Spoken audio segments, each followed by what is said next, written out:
एक 16 साल की लड़की अपने पिता के कमरे में आती है और उनके बिस्तर पे लेट जाती है, यानी कि उनके बेड पे लेट जाती है।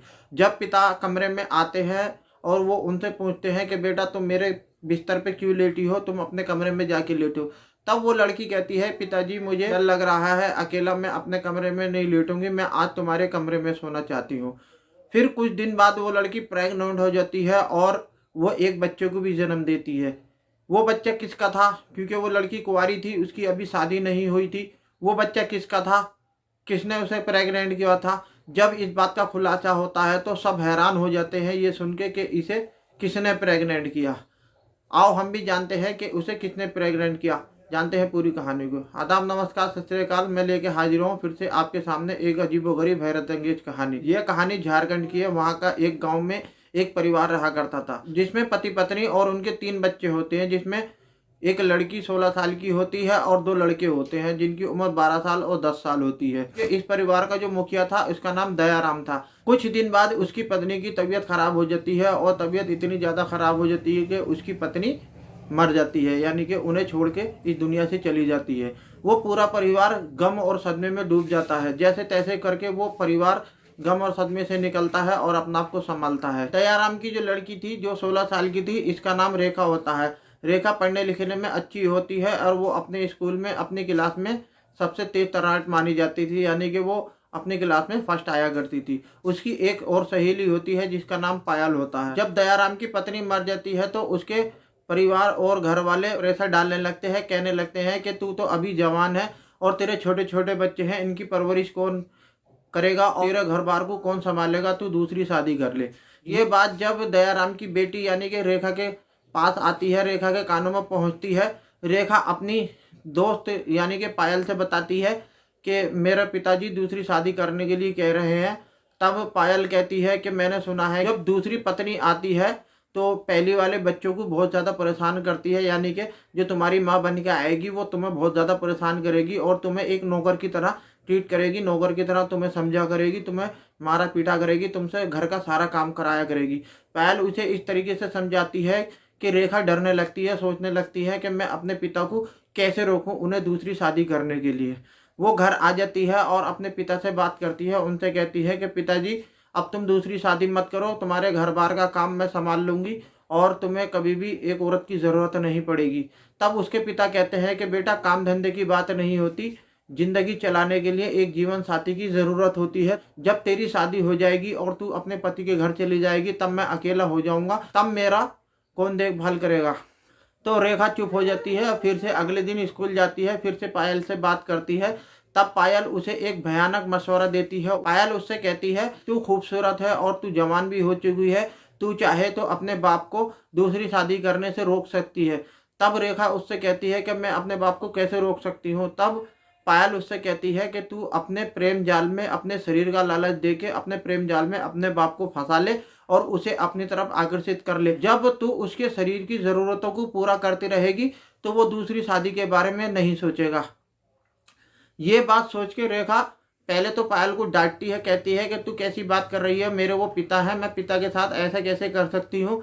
तब पायल कहती है कि तू मेरी बात का बुरा मत मान, मैं तेरे भले के लिए सोच रही हूँ और तुझे मेरी बात बुरी लग रही है तो जैसी तेरी जिंदगी जैसे तू चाहे वैसे कर। ऐसे कह के पायल चली जाती है। रेखा अपने घर आ जाती है और रात को अपने बिस्तर पे यानी कि अपने बेड पे लेटी थी। तभी वो ये बात सोच रही थी कि पायल उससे कैसी बात कर रही थी।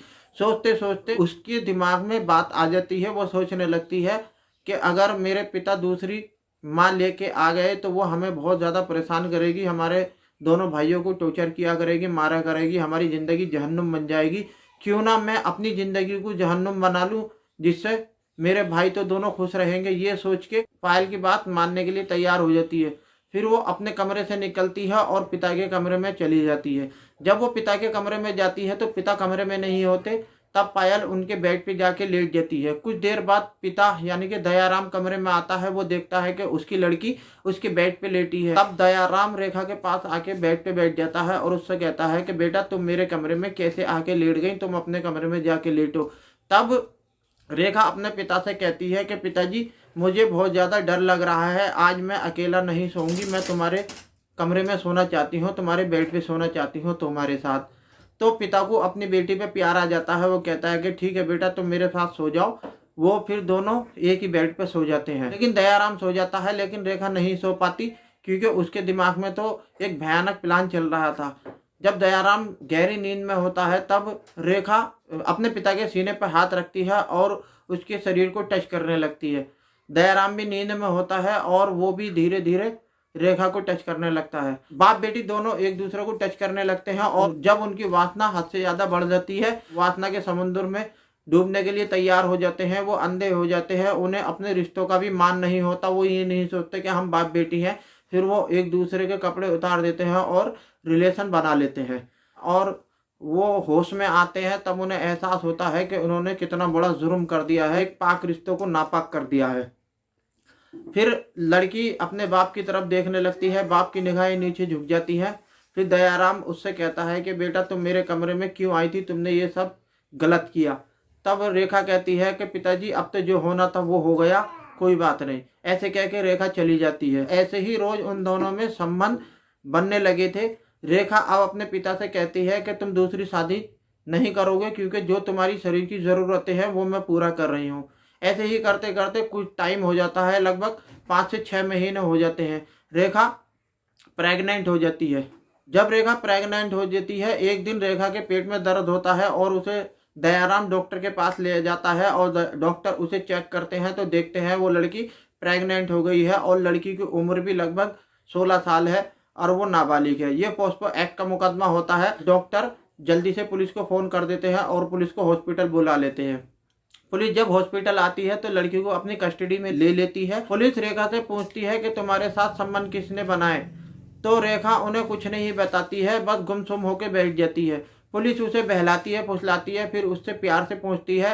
तब रेखा टूट जाती है और कहती है कि मेरे साथ संबंध मेरे पिता ने बनाए, मेरे पेट में जो बच्चा है मेरे पिता का है। ये बात सुन के पुलिस के पैरों से नीचे से जमीन खिसक जाती है और पुलिस ये बात सोचने में मजबूर हो जाती है कि ये पिता के रूप में एक राक्षस है जिसने बाप बेटी के रिश्ते को भी नापाक कर दिया। फिर पुलिस हरकत में आती है और दयाराम को भी अरेस्ट कर लेती है। फिर उस पर चार्जशीट बनाती है, मुकदमा ठोकती है और उसे जेल भेज देती है।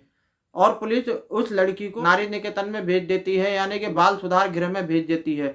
अब वो लड़की बाल सुधार गृह में रह रही है। जब उसका बच्चा हो जाएगा वो बच्चा अनाथालय में चले जाएगा और वो लड़की अपने घर आ पाएगी। लेकिन ये खबर आग की तरह पूरे इलाके में फैल चुकी है। अब उस लड़की का क्या होगा, उससे कौन शादी करेगा, अब उनकी कौन परवरिश करेगा। अपने बाप को शादी ना करने के लिए एक लड़की ने ऐसा नापाक कदम उठाया जो एक पवित्र रिश्तों को नापाक कर दिया। डियर फ्रेंड, ये वीडियो आपको कैसी लगी? वीडियो अच्छी लगी हो तो मेरी वीडियो को लाइक करें, चैनल को सब्सक्राइब करें और जो इस वीडियो में अच्छा बुरा हो तो प्लीज़ कॉमेंट जरूर कर दिया करें।